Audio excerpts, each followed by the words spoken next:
amigos, tudo bem com vocês? Espero que vocês estejam super bem. Nós vamos falar a respeito sobre as condições de naturalização conforme a lei brasileira. A naturalização, eu vou deixar claro, é a naturalização do estrangeiro, não é a naturalização aquele estrangeiro que vem para o Brasil que deseja ser considerado naturalizado conforme a lei brasileira. E é exatamente esse ponto que eu vou tratar a respeito. Aqui está o meu contato, meu WhatsApp, tem também meu Instagram, Luiz Fernando PE. Você também pode se conectar conosco nas nossas redes sociais, está no link aqui na descrição do vídeo. E vamos lá. Sobre esse tema, eu tenho para dizer, é ótimo para quem deseja um concurso público que exija um pouco da compreensão sobre a lei de imigração, principalmente. É bom para aqueles que desejam a vida profissional, desejam entender um pouco mais sobre esse tema. Por vezes eu recebo muitos contatos de novos advogados que queiram atuar na área internacional, é uma área interessante. Vejo também a possibilidade daquelas pessoas que também desejam ter acesso à informação. E é claro que a finalidade do meu canal é exatamente esta, buscar acesso à informação, sem nenhum tipo de vínculo financeiro. Então, esta é a minha finalidade principal. E, por fim, vejo como necessário, como um elemento importantíssimo para que, lógico que eu já mencionei, concursos públicos. Pode cair numa prova quais as condições de naturalização que você vai conseguir entender com este vídeo. Eu acredito que sim, vai depender, logicamente, da sua boa vontade de querer entender comigo, mas é muito fácil de nós compreendermos quais são as condições. E as condições estão previamente estabelecidas em lei. Não é tão difícil, mas exige um pouco de detalhamento no tocante a cada requisito. Mas vamos lá para você entender. Primeiro, nós temos 4 espécies de naturalização. Primeira delas, a naturalização pode ser ordinária, extraordinária, especial ou mesmo provisória. São 4 espécies. Então, você vai entender que seria ordinária, extraordinária, especial ou provisória. Só tem essas 4. Acima delas não tem mais nada, nem abaixo delas. E todas são baseadas, logicamente, na Lei de Imigração, artigo 64, que regulamentou, inclusive, um ponto crucial, regulamentou a própria Constituição Federal, que estabelece a questão relacionada a condições de naturalização, né, as condições de nacionalidade. Então, esse seria o foco principal. A Constituição Federal estabeleceu a partir do artigo 12, e posteriormente veio a lei, havíamos também uma outra lei mais antiga, e posteriormente veio essa lei de imigração atualmente vigente. Que antes era, inclusive, para deixar claro, o Estatuto do Estrangeiro anterior à lei de 2017, perdão. Então, esses seriam os pontos importantes que eu tenho que salientar. O meu nome é Luiz Fernando Pereira, você já viu aí na tela, mas não custa a gente tentar explicar a respeito desses, algum detalhe importante. Vamos lá. Vamos parar apenas neste vídeo falando sobre a naturalização ordinária e quais as suas condições da naturalização ordinária. A primeira delas é ter capacidade civil segundo a lei brasileira. Segundo, esse é o primeiro ponto. E segundo ponto, ter residência em território nacional pelo prazo mínimo de 4 anos. O estrangeiro tem que ficar por 4 anos, ter capacidade civil. Aí nós temos que observar também o próprio Código Civil, primeiramente. Vou fazer os comentários de todos esses 4 requisitos. 1, 2, 3, 4. São 4 requisitos de naturalização ordinária. Outro ponto muito importante. Comunicar-se em língua portuguesa, consideradas as condições do naturalizado. Esse ponto nós vamos também estabelecer. Não possuir condenação penal ou estiver reabilitado nos termos da lei. Eu vou tratar cada um deles. Agora, vamos lá. Primeiro ponto, ter capacidade civil. Segundo o Código Civil, artigo 3º, trata a respeito da incapacidade absoluta. Ou seja, a pessoa que não tenha condições necessárias para agir durante a sociedade. Seria isso. Essa seria a capacidade civil. Essa seria a capacidade civil positiva. A negativa seria a incapacidade. A pessoa não pode exercer seus atos da vida civil. Essa seria a condição negativa, que você não pode. É proibido, não é permitido fazer isso. Ou seja, para fins de naturalização, somente pode, a princípio, não está dizendo especificamente na legislação, mas diz respeito a uma condição importante. Porque você não pode, na questão da capacidade civil, é diferente de ter uma capacidade postulatória. Primeiramente, vamos supor, a pessoa é estrangeira, vinda da África, mas não tem condições mentais, condições físicas para seria incapacitada absolutamente. Houve um laudo médico, o médico diz, olha, ele não pode, essa pessoa precisa ser representada para fins legais. Então, nada impediria dela pedir a naturalização, mas aí ela teria que ter um curador. É diferente do que pode ser pedir diretamente. Essa seria a distinção principal no tocante a este critério. Então, ter capacidade civil, segundo a lei brasileira, é ter condições para conseguir ter direitos e obrigações na ordem civil. Segundo, residência no território nacional pelo prazo mínimo de 4 anos. Sabido que essa questão de prazo mínimo, a própria legislação aqui, então trata a respeito disso, mas existe uma resolução, existem normas, portarias, inclusive da Polícia Federal, que regulamenta também a situação, o Ministério da Justiça também regulamentam, e eles falam que, eles tratam a seguinte situação, que quando a pessoa está nos 4 anos, esse período de 4 anos deve ser ininterrupto, ou seja, ela não pode sair, ela tem condição de capacidade civil, porém ela não tem condição para pedir a naturalização ordinária pelo simples fato que ela foi viajar para o seu país natal, para tentar resolver os seus problemas, alguma coisa, já perdeu. Aí vai ter que contar do zero todo o procedimento para retomar, para conseguir pedir novamente a naturalização ordinária. Então ela vai ter incapacidade civil, porém não tem a capacidade dos 4 anos, porque interrompeu-se o período. Eu falo isso porque existe, portanto, uma normativa que trata a respeito sobre esse ponto, que não pode haver uma interrupção. Ou seja, esses 4 anos devem ser preenchidos corretamente. Se a pessoa chegou em 2004, e ela continuou no Brasil, ela pode pedir. Caso contrário, se ela interrompeu esse período, não pode pedir. Comunicar-se em língua portuguesa, consideradas as condições do naturalizando. Sobre esse critério, nós temos que observar. É muito simples. Esse critério, da mesma forma dos 4 anos, essa condição refere-se a um ponto muito importante, que esta condição, a pessoa precisa ter um diploma, certificado, para conseguir provar que ela sabe, que ela fala a língua portuguesa. Um curso gratuito, existem cursos gratuitos de língua portuguesa para estrangeiros, mas tem outros que são pagos. Então, estes pontos serão importantíssimos para a condição de naturalização ordinária.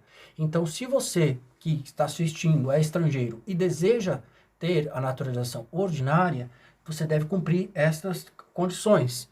A naturalização ordinária é a mais simples que tem de todas as condições. Que mais? Aí nós temos também outra questão, não possuir condenação penal. Antes de eu falar sobre isso, vou complementar esse anterior da língua portuguesa. Não adianta, eu sei falar português. Não. Se a pessoa fez também ensino médio no Brasil, ensino superior, pós-graduação, doutorado, mestrado, ela tem todos os cursos aqui. O curso técnico também pode ser considerado, mas desde que tenha na grade de matérias, tenha a língua portuguesa. E tendo essa condição de provar que ela tem a língua portuguesa, ela pode ter preencheu-se as condições de naturalização. É este ponto que eu queria ter salientado. Então, portanto, resumindo, capacidade civil, residência no mínimo de 4 anos, comunicar-se em língua portuguesa, língua portuguesa Brasil, tá? Só para deixar claro, consideradas condições de naturalizando, e também possuir condenação, não possuir, no caso, condenação penal ou estiver reabilitado. Condenação penal, primeiro, quando você fala em condenação penal, é que houve o trânsito julgado de decisão penal condenatória. Eu vou deixar claro isso. O que eu tenho que citar como um exemplo típico, uma pessoa que foi condenada em primeira instância, condenada em segunda instância, saiu a sentença, não tem mais recurso mais nenhum, transitou em julgado, e aí ela foi condenada no país dela. Porque a pessoa já morou em Portugal, ou morou na Angola, foi condenada, não tem mais recursos. Como que a justiça brasileira, no caso o Ministério da Justiça, que é o órgão competente, vai dar condição de naturalização para a naturalização ordinária para o estrangeiro que queira ser naturalizado brasileiro? Não vai conseguir, porque essa seria a condição moral. Essa é uma condição moral. Se a pessoa foi condenada, não, você não pode pedir. Questão da reabilitação, outro ponto importante. Vamos supor um exemplo, desculpa falar de casos meus, mas para fins didáticos, acho mais importante nós entendermos, um caso da seguinte natureza. A pessoa ela foi condenada aqui no Brasil com a pena de 2 anos, né, regime aberto e tudo mais. Foi trânsito julgado, cumpriu toda a pena, e nesse ponto eu já até falei sobre a reabilitação criminal. Veja como as coisas têm uma ligação muito próxima, direito penal, direito civil, aqui direito, falei um pouquinho de direito civil, falei uma mistura de tudo aqui. E eu gosto de falar sobre todos os pontos do direito, por isso que é fantástico isso. Olha, imagina, não possuir condenação penal ou estiver reabilitado. A reabilitação está prevista no artigo 92 do Código Penal, que trata dessa possibilidade de tirar os nomes do prontuário, restringir, né? Seria uma forma de restrição da pessoa condenada. Pois bem, antes de você pedir a reabilitação, você deve entrar realmente com a ação, no caso de reabilitação criminal, para conseguir a reabilitação, a naturalização ordinária. Portanto, imagina, a pessoa foi condenada no Brasil, né, crime de furto, exemplo comum, falsificar determinado documento, a pena bem branda, tá? Por este motivo, a pessoa não vai poder pedir a naturalização ordinária. Então, por esse motivo, o que vai acontecer? Pelo fato de que ela não pode, ela vai entrar com pedido de reabilitação. Feito o pedido de reabilitação, o juiz deu a reabilitação para ela, aí ela preenchida todas as condições que eu já estabeleci, consequentemente, ela vai, portanto, poder se naturalizar. Então, este é o detalhe, a cereja do bolo aqui que eu falo, que é muito importante no tocante à condição de naturalização. Se não existe condenação, aí a questão de provas, tudo aqui é provado, né? Tudo aqui é documentado. Essa primeira questão relacionada de não possuir condenação, a pessoa deve juntar o atestado de antecedentes criminais. E aí eu já recebi mensagens aqui no YouTube dizendo, atestado de antecedentes criminais. Mas é no Brasil, é no estrangeiro, é nos dois. Quanto mais documentos você tiver, melhor. E aí a pessoa não consegue pedir conseguir retomar o Brasil e tudo mais, ter essa dificuldade, retomar ao país de origem para conseguir a naturalização, porque ela pode perder o período de 4 anos, acaba, por vezes, entrando na justiça, porque a justiça acaba reconhecendo como indevida a situação, porque a pessoa mora mais de 10 anos aqui no Brasil, o atestado de antecedentes criminais. O que eu tenho para dizer a respeito sobre isso?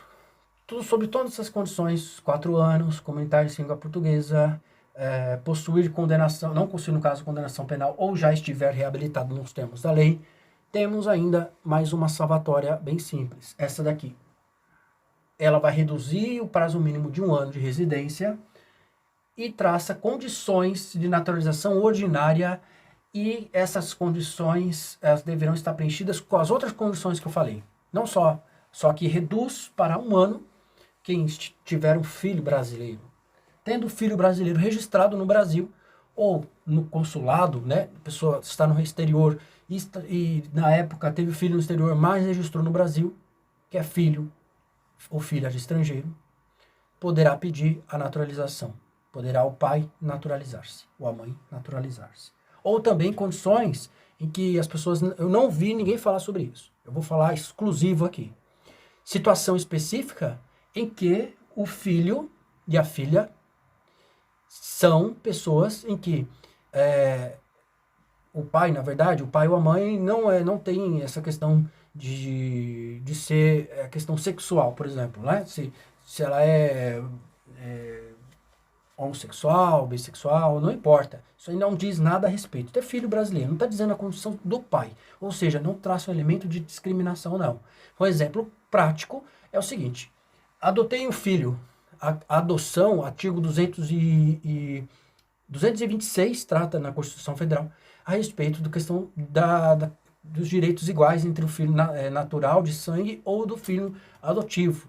É a mesma condição que eu entendo. Ou seja, o filho sendo apenas filho, seja de vínculos sanguíneos ou não, este ponto, o que acontece?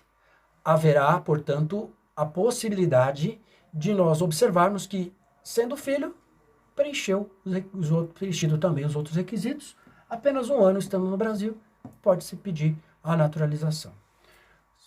Segundo requisito, aqui já repetido, ter cônjuge ou companheiro brasileiro e não estar dele separado legalmente de fato no momento da sua concessão de naturalização. O que a legislação tratou a respeito sobre esse ponto? O que a legislação tratou? A resposta é muito simples. É que se você é casado ou tem um companheiro, união estável, e não está separado de fato. Separado de fato, a pessoa mora num canto, eu moro em outro, já terminei o relacionamento com a pessoa e já acabou. Não tem mais o que discutir. Pode ser de fato, pode ser de direito. Aqui a legislação não fala. O separado de direito, né, que da justiça, portanto, ele pode se naturalizar? Claro que não. Só se for por outras condições, mas por esta não.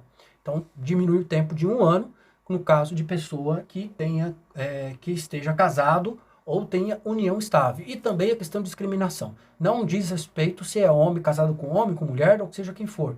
Não tem essa questão. Não tem traço de discriminação no tocante a esse ponto. Tá? É bom salientar isso. Essa questão de igualdade de direitos e obrigações também está prevista como um aspecto internacional. Inclusive, os países estrangeiros também têm acordos e tratados internacionais que realmente tratam bem especificamente sobre isso. Por fim, aqui, haver prestado ou poder prestar serviço relevante ao Brasil. Então, ou seja, foi contratado pelo Brasil, né, no estrangeiro, ficou muito tempo, casos muito específicos e vai acontecer, raras vezes acontece isso. A pessoa trabalhou, estrangeiro, venezuelano, sei lá, boliviano, venezuelano, trabalhou para o Brasil, para o Estado estrangeiro, prestando um serviço relevante. E aí, esse serviço relevante é algo muito mais difícil para se conceituar. Entende? Então é algo que vai ter que ser observado em cada caso concreto. Um exemplo, um caso, pessoa que é piloto de avião há muitos anos para o governo brasileiro, é estrangeiro, e por conta disso, pela sua especialidade, o seu trabalho, ele poderá se naturalizar pela via ordinária. Agora, temos aqui aquele que tem capacidade profissional, científica ou mesmo artística.